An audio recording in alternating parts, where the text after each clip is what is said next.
Hello! We have 3 stories today of sweet, sweet petty revenge. Our first story hit big last week and checked so many boxes, it was reposted all around I Don't Work Here Lady, Entitled People, and all the Revenge subs. In fact, it was reposted so much, people started calling it out for being a copy of the original story without realizing it was being posted by the same person. You see, sometimes too many options can be just as bad as too little. So when 3 women looking for a lunchtime snack went to the local shop known for having it your way, there was no shortage of demands and displeasure that spelled disaster for every other hungry customer. Until one turned hangry enough to do something about it. Story 1. On a day I was off work, I was craving a sandwich at lunchtime on a hot day. I traveled to the nearest subway and got in line. As it was noontime, there were quite a few people in line, and as many places, they seemed understaffed. I get this, everyone. There's nothing the store can do but what they can. The young teenage girl was the only one to make sandwiches while a manager was ringing up the orders when not helping with condiments. So while waiting in line at Subway with like 6 others, I was behind a group of 3 old ladies, the Karens of this story. While not the spitting image of most Karens, you could tell from how they talked with each other they were the kind of women with resting mean faces. So it came time to have their sandwiches made, and of course, every one of them wanted a very custom sandwich. This meat, that cheese is a little too much. I want it toasted off. That is too much. I want to switch the bread. On and on. It was annoying as the one girl tried to keep up but was getting frustrated and stressed. Then the manager stepped over trying to help, but with these women, they were not happy with anything. After 15 minutes of making each of these ladies' sandwiches, it finally came time to pay. Down to the register they went as my meatball sub was quickly made and passed down. I am plain bread, meat and sauce, and a little ranch. So I waited behind them. The manager rang up the old bats, and when the total came out to around $30-ish, they went off again. I'm not saying that they started to squeal. We waited forever to be served, and then you 2 couldn't even make a sandwich. We want it free, they whined. I was fed up with it, and after it continued for a few minutes, I stepped up and said, I take the sandwiches and add them to mine. The old crows grinned and thought they had one. I paid for the 4 sandwiches now and added my drink and chips. After my card was approved and I was handed my receipt, I picked up my newly 4-bought sandwiches and got my drink. As I started paying, the old ladies went to sit at a table. After getting my drink, I headed to the door to leave with my food in hand. Excuse me, you have our food still. Are you not going to bring it to us? Receipt in hand, holding it up. Nope, I paid my money for my food and will take them back to work. As I headed to the door, this got the old witches to get up and chase me out the door, which I didn't mind. The staff had enough of them, and I can take some abuse from crazies. You need to give us our food or we will call the cops and have you arrested. I knew this was dumb, but as I said, nothing better on a day off. Please be my guest. I assure you, they won't be doing anything about this. One of them started to pull out a phone and call while the others began telling me how I must love stealing from old ladies. How they knew this person or that person and I would be in jail for a long time. Well, they called. I stood there, not saying a word, which is hard to do being belittled, but I had the store crowd watching by this point. Soon enough, a few units pulled in, and as they got out, a look of confusion crossed their face. One of the officers asked, are you the guy that they called about because you matched the description? I replied, yeah, I am what they called in. The officer said, you stole their sandwiches and demanded money from them? So I said, well, look into it. Ask the clerk and manager who paid for the sandwiches and take a look at this receipt. One officer walked in, spoke with the store, and watched the video while the other listened to these women insinuate that I took the food from them. The shock was priceless once the other came out and confirmed I paid for them. The store also wanted the 3 trespassed for a disturbance. I was released to leave, but decided to go back in and eat. The 3 were banned and left with an even more sour look, and the manager brought over a cookie telling me it was on her. In the comments, Popular Function said, Wow. I just don't get people like these women. Is it some kind of power trip over lowly fast food workers? In my honest opinion, not lowly. They deserve respect and dignity like everyone else who holds a job. Knows Little replied, people that placate them only ensure that it happens again. Somehow this has worked for them. So they keep doing it. It didn't work this time, but it worked at least once, so they'll try again. Daylily said, I've had the misfortune of having to interact with many, many such Karens and Kevins.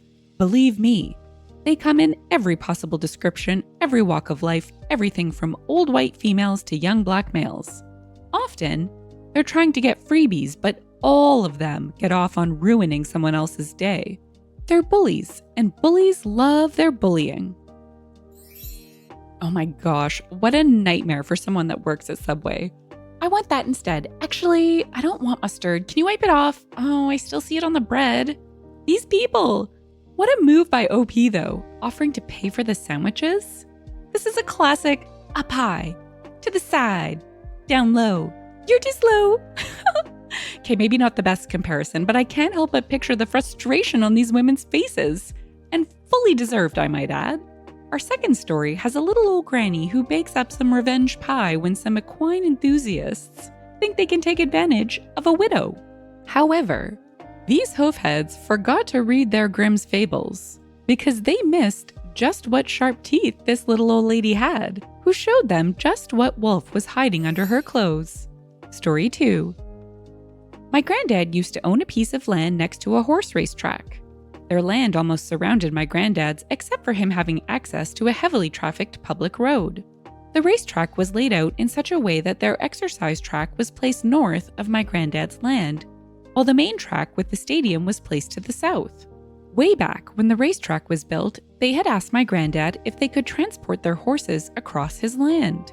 There was already a maintenance road in place, and as they only moved their horses, he didn't really mind, as they also supported the local village.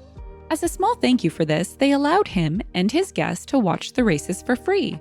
Normally, it cost around $5 in our local currency. Not that much, but it allowed him to take me and all my cousins to watch the horses for free. Anyhow, fast forward a couple of years and my granddad passed away. My mother, who inherited the land, tried to bring her grandchild, my niece, to the racetrack to see the horses just as my granddad used to. At the counter, she is told that she has to pay for admission. Not really that big of a deal, as she thought that they didn't know that she now owned the land. Afterwards, however, when she writes to the track to rectify the situation, they tell her that she won't be admission free anymore.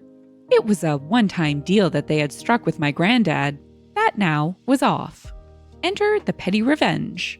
A few months later, when we had planned to cut down some of the trees for lumber, my mother told the contractors to accidentally leave one or two logs across the maintenance road. The racetrack, now having to load their horses on trolleys as they had to use the busy public road instead of our maintenance one, almost immediately sent an email to my mother apologizing and offering her that same deal as my granddad had received, if we would remove the logs. She only informed them that the one-time deal they had struck with my granddad was off. In the end, after some wrangling, we ended up with a deal where they now have to pay my mother around $400 every month, in addition to her and her guests having free admission. In the comments, Work in Prague said, "My kingdom to see the face of whatever minion in a power trip who wrote the original one-time deal must have put on when his own words came back to bite him." Someone replied, "There's always someone trying to make their mark by saving money without any consideration as to why the money is being spent in the first place." Zorib1 said, "Sometimes honoring the original deal is more profitable than renegotiating a new one. Could be a Ferengi rule of acquisition." OP replied, "Especially as we rarely went there even when it was for free. They lost out on maybe $100 a year on average before." Sensitive Progress said, "I have altered the deal. Pray I do not alter it further." Darth Vader. Doodle. Star Wars and Star Trek references I couldn't resist. I love that this granny was like, "I'll see your pettiness and raise you some petty revenge." And how delightful that she comes out ahead with $400 a month in passive income. Sweet justice. Our third story reminds us that sometimes you don't need to go out to meet a Karen. They also deliver. When one new homeowner decides to remodel their front garden, a neighborhood pest comes crawling out to recreate a thorny situation they thought they were rid of. However, this Karen fails to update her tactics for at-home use when there's no manager in sight. Story 3. Been going on for a few weeks now. Long story short, I replaced my rose bushes in front of my house. My house. Not her house, but my house. You know, the one I own. Anyway, Karen comes over and knocks on my door and tells me she doesn't like that I remove the rose bushes. And I told Karen, I don't care. She asked me to clarify what I said, and I said, I don't give a frack what you think. Shocked, she goes, You can't speak to me like that. To which I said, Well, I just did. She goes, Who do you work for? Quick thinking, I go, Oh, I work for a local HVAC company as a sales manager. She goes, Oh, that's nice. 2 days later, Karen comes over and tells me that I've never worked for a local HVAC company and I'm lying. I smile and go, Oops, forgot. I just changed jobs. I work at local digital ad agency. Karen goes off on her merry little way. 3 days later, she comes back and advises me it's a crime to lie to her about where I work at. I laugh. She tells me I'm being super unprofessional. I laugh again. Boys, I work for a 100% work from home company that no one has ever heard of. And I haven't updated my LinkedIn since I started my job. I'm not even sure if it would be possible for a regular person to figure out who I work for. I go, Fine, look, you can go complain to my boss if you want, but I'm the GM at the local Ford dealer. It's been 4 days. No, I don't work at the local Ford dealer. Karen hasn't come back. Sure hope the GM at the local Ford dealer doesn't share a similar name to mine. In the comments, TJ Daedalus said, Find out who she works for and then tell her you work there. Someone else replied, and then take out a restraining order on her. Boom, infinite loop. I Am Chubasaurus said, It's a crime to lie to her about where you work? LOL, who does she think she is, the IRS? Oatmeal and Death said, It's illegal for you to ask me that. Wind K said, She tells me I'm being super unprofessional. I didn't know your home was a place of work. Darth Credence replied, Twist is, it is. OP works for a company that has 100% work from home, so they absolutely were at work. Karen here is still crazy. It's just funny that OP was indeed at work. OP added, Good point. I do actually think it's quite funny that OP was in fact at work, but this Rosebush business, holy smokers. I don't think I've ever heard of someone thinking that their neighbor's landscaping was for their viewing pleasure. And to have the beans to go knock on someone's door and tell them what they should plant in their garden, that is just batty. She's crazy, and I can just picture her stomping into the Ford dealership to complain about the GM, who I do believe would in fact be the boss of the whole dealership. She's probably still at home really confused and trying to figure out how to reach head office or something. Huh? And that's it for today. Until next time, shine bright, Starlight.